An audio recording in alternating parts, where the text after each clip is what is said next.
சிறப்பு அழைப்பாளர் திரு கோபிநாத் அவர்களும் இணைந்து பரிசு வழங்கி சிறப்பிப்பார்கள். அவரை தொடர்ந்து திரு வேலாயுதம் அவர்களை மேடைக்கு வருமாறு அன்புடன் அழைக்கிறோம். ஸோ டேலி கோர்ஸை உங்களுக்காக பயிற்றுவித்த திரு வேலாயுதம் அவர்கள், அழகு கலை பயிற்சியை உங்களுக்கு அளித்த ரம்யா அவர்களை மேடைக்கு வருமாறு அன்புடன் அழைக்கிறோம். பியூட்டிஷியன் ரம்யா அவர்கள், அவரை தொடர்ந்து டெய்லரிங் கிளாஸஸ் உங்களுக்காக கண்டக்ட் பண்ண சித்ரா அவர்களை மேடைக்கு வருமாறு அன்புடன் அழைக்கிறோம். சித்ரா அவர்களை தொடர்ந்து திருமிகு சோஃபியா அவர்கள்,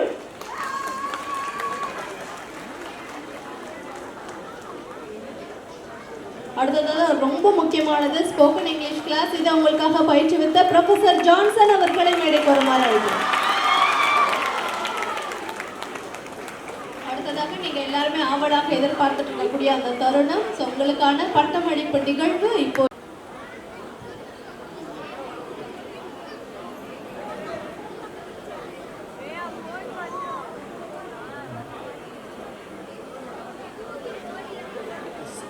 எடுத்துக் கொண்டிருக்கின்ற மாணவ மாணவியர்களே, விருகம்பாக்கம் தொகுதியின் சட்டப்பேரவை உறுப்பினர் மரியாதைக்குரிய நண்பர் பிரபாகர் ராஜா அவர்களே, வருகை தந்திருக்கின்ற உங்கள் அத்தனை பேருக்கும் முதலில் என்னுடைய நன்றியையும் வணக்கத்தையும் தெரிவித்துக் கொள்கின்றேன்.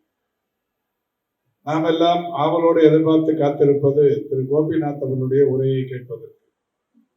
எனவே நான் நீண்ட நேரம் உங்களுக்கும் அவருடைய உரைக்கும் இடையே தடையாக இருக்க விரும்பவில்லை. இந்த அமைப்புகளின் செயல்பாடு குறித்த குறும்படத்தை தற்போது நீங்கள் திரையில் பார்த்தீர்கள். எனவே அதையே மீண்டும் சொல்வது என்பது பொருத்தமாகவும் இருக்காது. சைதாப்பேட்டையை பொறுத்தவரை இன்றைக்கு பல்வேறு வகைகளிலான கட்டமைப்பு மேம்படுத்தப்பட்டு வருகிறது. குறிப்பாகவும் சிறப்பாகவும் மாண்புமிகு தமிழ்நாட்டின் முதலமைச்சர்கள் சைதாப்பேட்டைக்கு ஒரு பெரிய மருத்துவமனையை தந்து தமிழ்நாட்டின் அடையாளமாகவே கலைஞர் நூற்றாண்டு உயர் சிறப்பு மருத்துவமனை, ஏறத்தாழ 480 கோடி மதிப்பிலான அந்த உயர் சிறப்பு மருத்துவமனை இன்னைக்கு தினந்தோறும் 2000க்கும் மேற்பட்டவர்கள் தமிழ்நாட்டின் பல்வேறு பகுதிகளில் இருந்து வந்து மருத்துவ பயன் பெறுகிற வகையிலான மருத்துவமனை கட்டப்பட்டு சைதாப்பேட்டைக்கு பெருமை சேர்த்திருக்கிறது.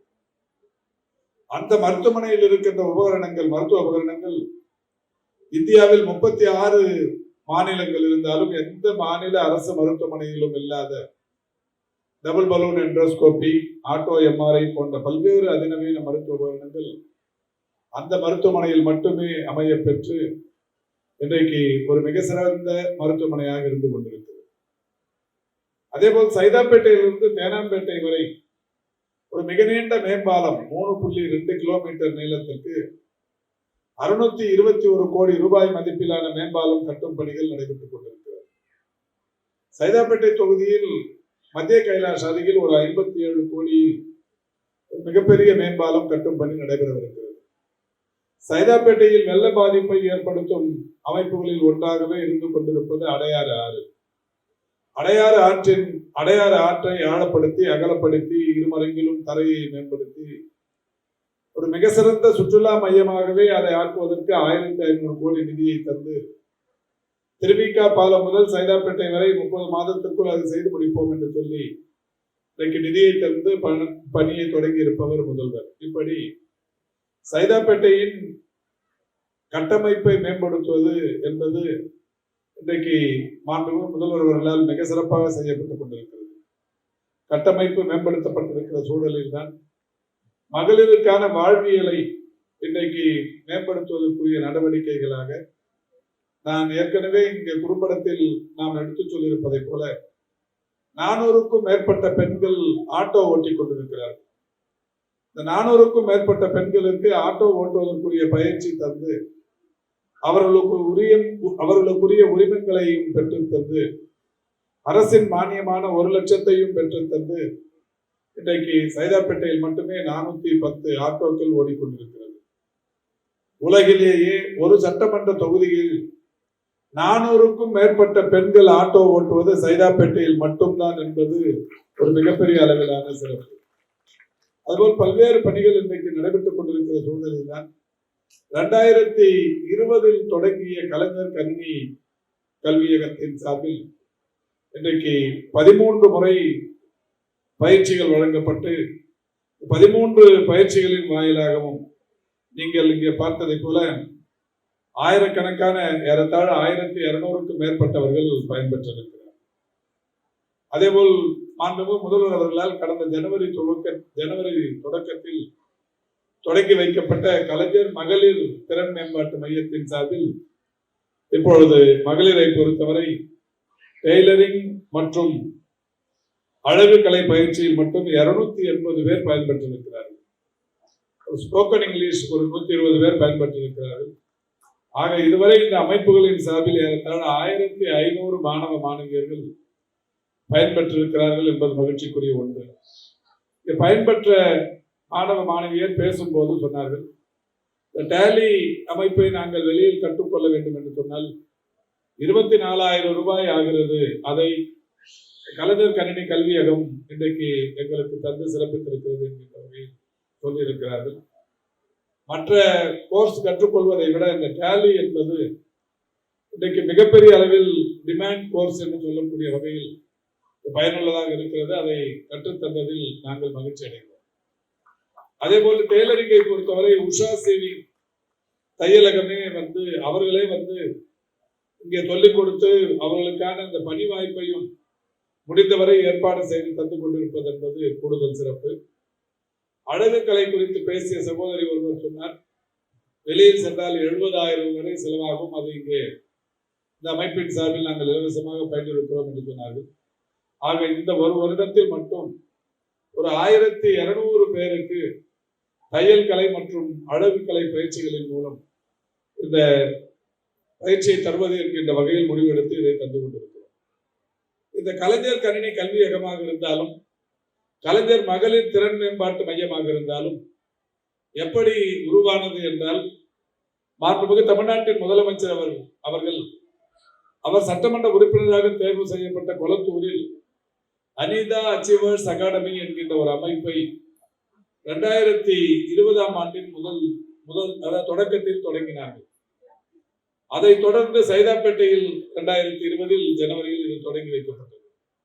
அனிதா அச்சீவர்ஸ் அகாடமி தான் இதற்கான அடிப்படை என்கின்ற வகையில் சைதாப்பேட்டையில் தொடங்கி இது தொடர்ந்து வெற்றி நடை போட்டுக் கொண்டிருக்கிறது.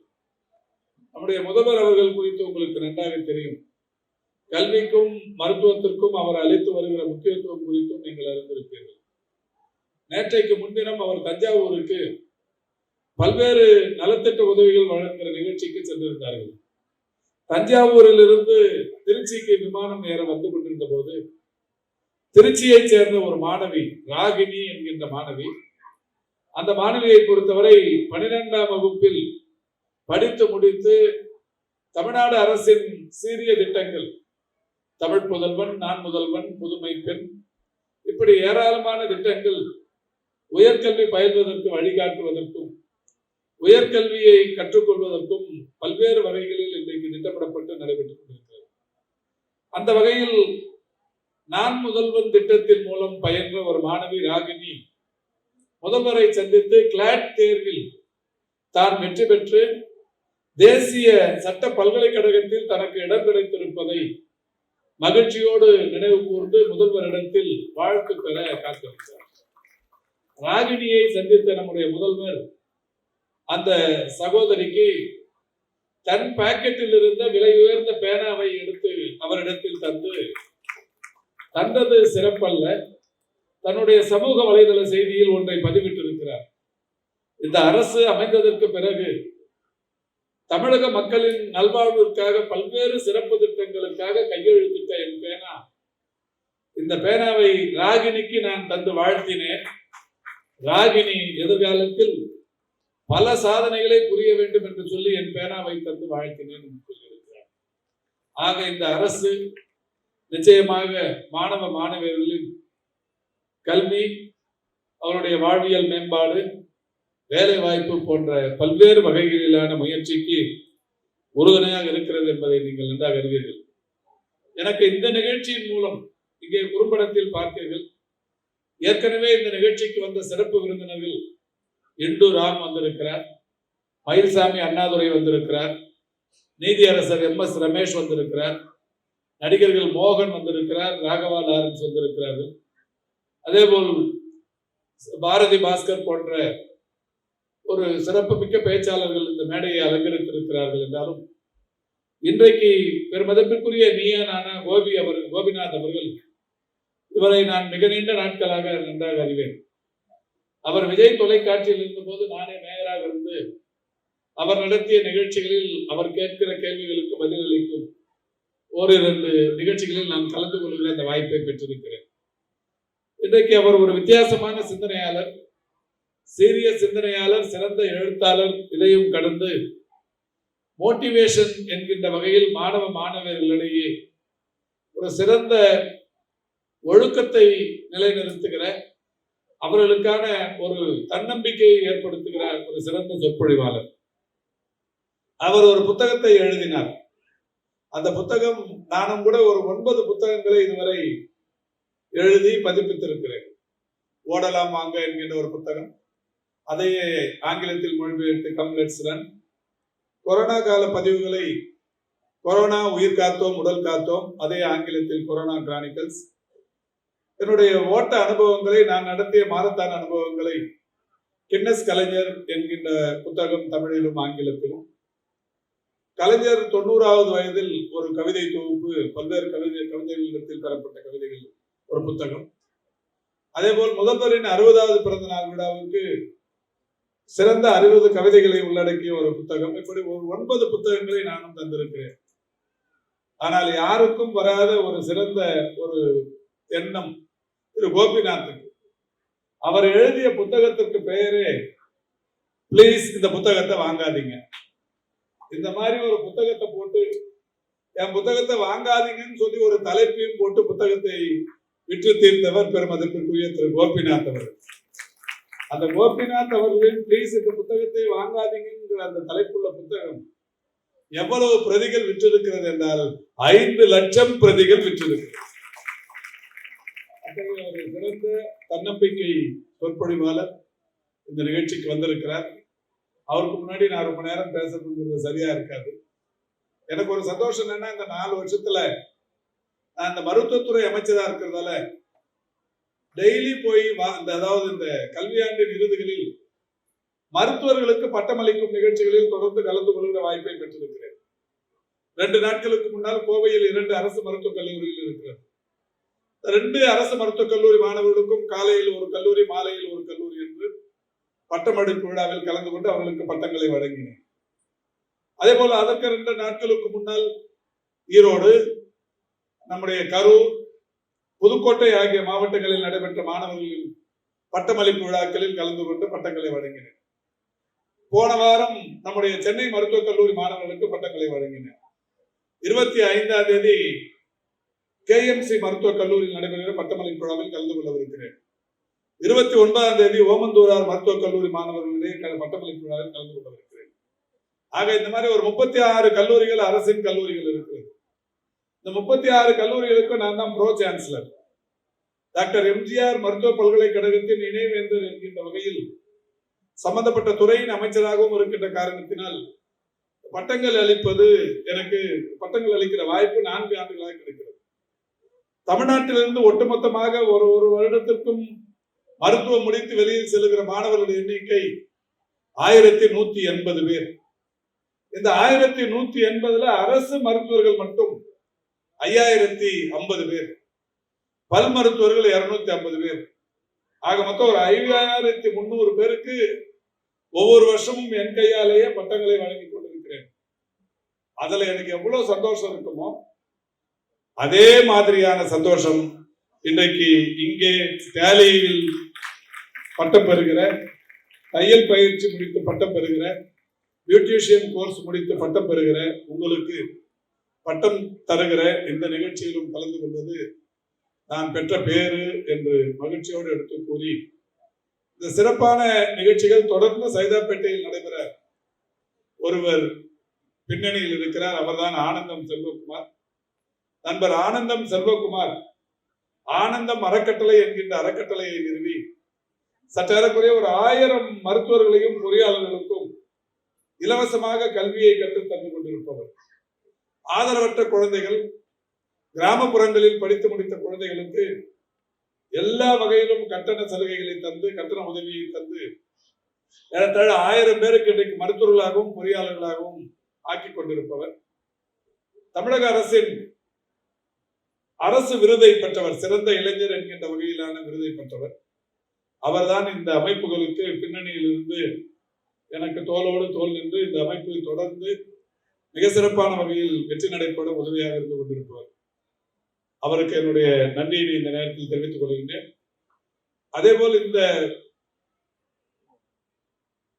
பயிற்சிகள் இங்கே மிக சிறப்பாக நடைபெறுவதற்கு எல்லா வகையிலும் உறுதுணையாக இருக்கிற நண்பர்கள் கிருஷ்ணமூர்த்தி, துரைராஜ், அன்பரசன், ஸ்ரீதர், நாராயணன், இயேசுதாஸ், நம்முடைய திரு டி.என். சிவமணி, மரியாதைக்குரிய இந்த அமைப்பின் இயக்குநர்களுக்கும் என்னுடைய நன்றியினை தெரிவித்துக் கொள்கின்றேன். இந்த விழாக்களை பொறுத்தவரை நான் கொஞ்சமும் அலட்டிக் கொள்ளாமல் ரொம்ப கேஷுவலா இருப்பதற்கு காரணம் நண்பர் சிந்தன், நண்பர் மோகன், நண்பர் மோகன்லி, அதேபோல் கிருஷ்ணகுமார், நண்பர் மணிகண்டன் போன்றவர்கள் என்னுடைய பணியை அவர்களுடைய பணியாகவே கருதி தொடர்ந்து இதை வெற்றிகரமாக செய்து கொண்டிருப்பது. எனவே அவர்களுக்கும் என்னுடைய நன்றியை தெரிவித்துக் கொள்கின்றேன். ஆரம்பத்திலேயே இந்த நிகழ்ச்சிக்கு வந்திருந்து உங்களை கலகலப்பாக்கிய அந்தனம் கலைக்கல்லூரியின் தமிழ் பேராசிரியர் கவிஞர் சொர்க்கோ அவர்களுக்கும் என்னுடைய நன்றியை தெரிவித்து உங்கள் அனைவருக்கும் என்னுடைய பாராட்டுக்களையும் தெரிவித்துக் கொள்கின்றேன். வருகை தந்திருக்கின்ற உங்கள் அனைவருக்கும் திரு கோபிநாத் அவர்களுடைய உரைக்கு பின்னால் சான்றிதழ்களும் பட்டங்களும் அதேபோல் ஒரு சிறிய அளவில் இந்த அறக்கட்டளையின் சார்பிலான பரிசு பொருளும் வழங்கப்படவிருக்கிறது. ஸ்போக்கன் இங்கிலீஷ் முடித்த நண்பர்களுக்கும் கூட ஒரு பரிசு பொருள் வழங்கப்படவிருக்கிறது, உபயோகமான ஒரு பரிசு பொருள். அடுத்து கலைஞர் இந்த கணினி மையத்தில் சேர வருகை தந்திருக்கின்ற மாணவர்களுக்கு இன்றைக்கு அவர்களுக்கான இந்த ஒரு சிறிய அடையாளமாக ஒரு பரிசு பொருள், அது இன்னொரு 2 மாதம் 3 மாதம் கழித்து இதே போன்ற பட்டமளிப்பு விழாவில் அவர்களும் சிறப்பிக்கப்படவிருக்கிறார்கள். எனவே அவர்களுக்கும் என்னுடைய நன்றியினை தெரிவித்து அலுவலக உதவியாளராக அலுவலக பணிகளை செய்து கொண்டிருக்கின்ற அன்பிற்கினிய நண்பர் பாரதி பாஸ்கர் அவர்களுக்கும் என்னுடைய பாராட்டுக்களை தெரிவித்து விடைபெறுகிறேன். நன்றி, வணக்கம்.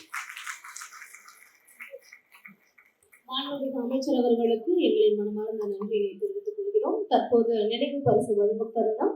மாண்புமிகு மருத்துவ மற்றும் மக்கள் நல்வாழ்வுத்துறை அமைச்சர் அவர்கள் நம்முடைய தமிழ்ச்செல்வி வர்ஷிதா,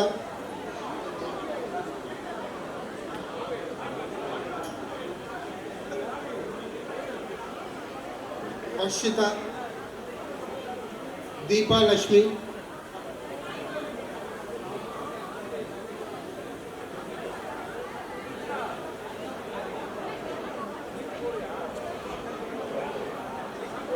ஸோ நம்ம சீஃப் கெஸ்ட் கொஞ்சம் அர்ஜென்ட் ஒர்க்காக தமிழ்ச்செல்வி வர்ஷிதா,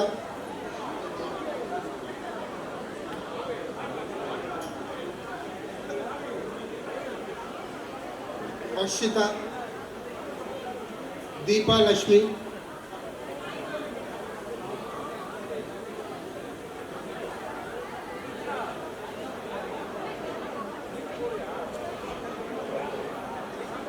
ஸோ நம்ம சீஃப் கெஸ்ட் கொஞ்சம் அர்ஜென்ட் ஒர்க்காக